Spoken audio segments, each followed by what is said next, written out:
Bismillahirrahmanirrahim. Assalamualaikum warahmatullahi wabarakatuh. Sebelumnya, perkenalkan nama saya Nini Suciani dari program studi hukum ekonomi syariah.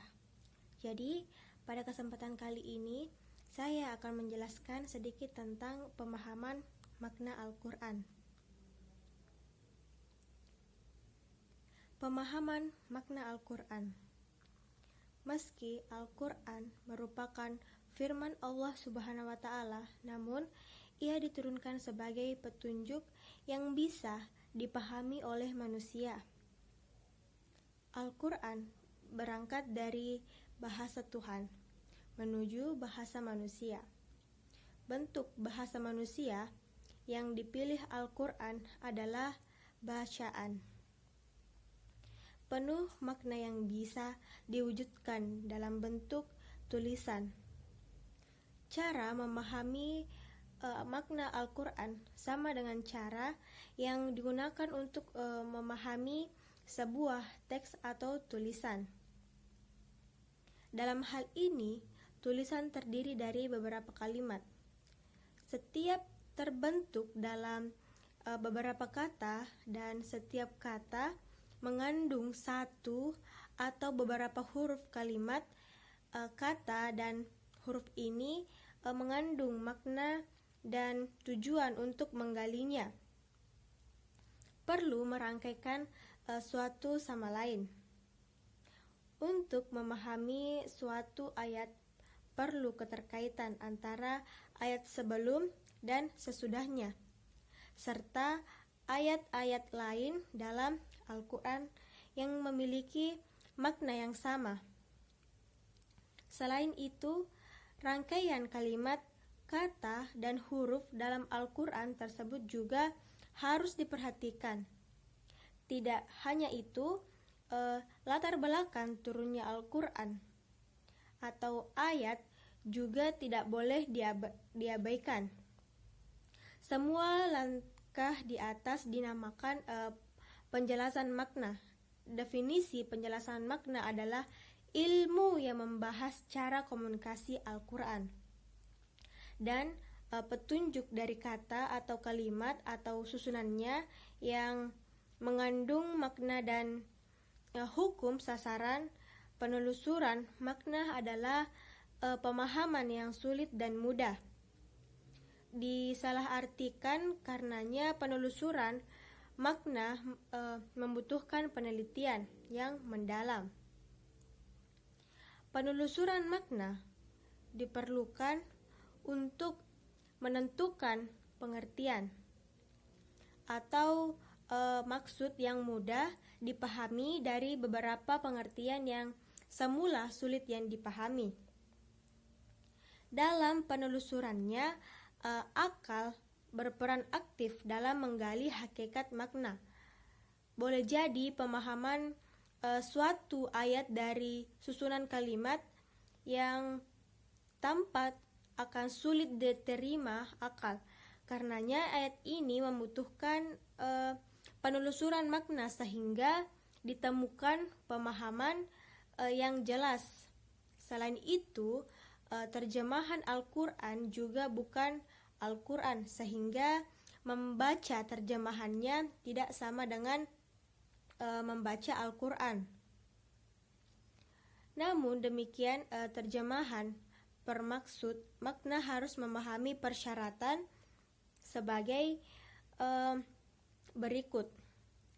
Ali as-Sahubuni, yang pertama, terjemah harus memahami bahasa Arab di Al-Quran yang diterjemahkan dan bahasa yang menjadi terjemahannya.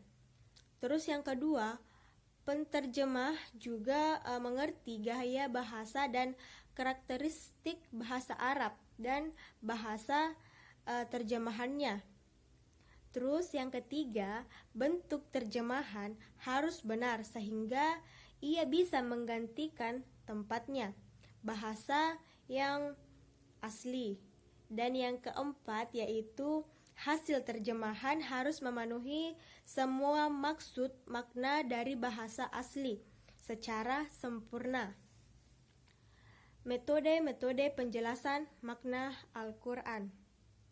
Secara garis besar, penjelasan makna ayat Al-Quran terbagi menjadi dua macam, yaitu pertama metode kutipan dan metode penalaran. Al-Farumawi membagi metode penjelasan makna ayat Al-Quran menjadi 4 macam. Yang pertama yaitu menjelaskan makna ayat-ayat Al-Quran secara ringkas dan global. Dan yang kedua yaitu menjelaskan makna ayat Al-Quran berdasarkan urutan surat dalam bentuk Al-Quran. Yang ketiga, menjelaskan makna ayat Al-Quran dengan cara membandingkan masing-masing pendapat para ulama. Dan yang keempat yaitu menjelaskan makna ayat Al-Quran berdasarkan tema yang telah ditetapkan. Masing-masing dari keempat metode tersebut atau yang saya sebutkan tadi memiliki kecenderungan sesuai dengan modal keilmuan yang dimiliki penjelasannya.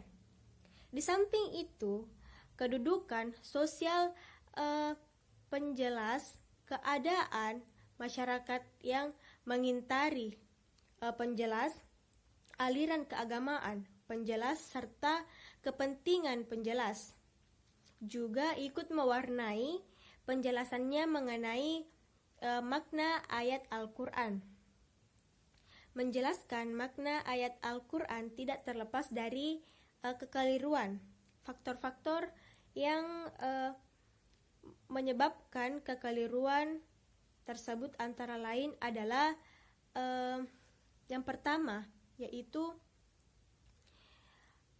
subjektivitas penjelas, dan yang kedua kekeliruan dalam menetapkan metode, dan yang ketiga yaitu kedangkalan dalam ilmu-ilmu alat, terutama ilmu-ilmu yang bisa mengupas teks Al-Quran, dan yang keempat itu kedangkalan pengetahuan tentang materi uraian.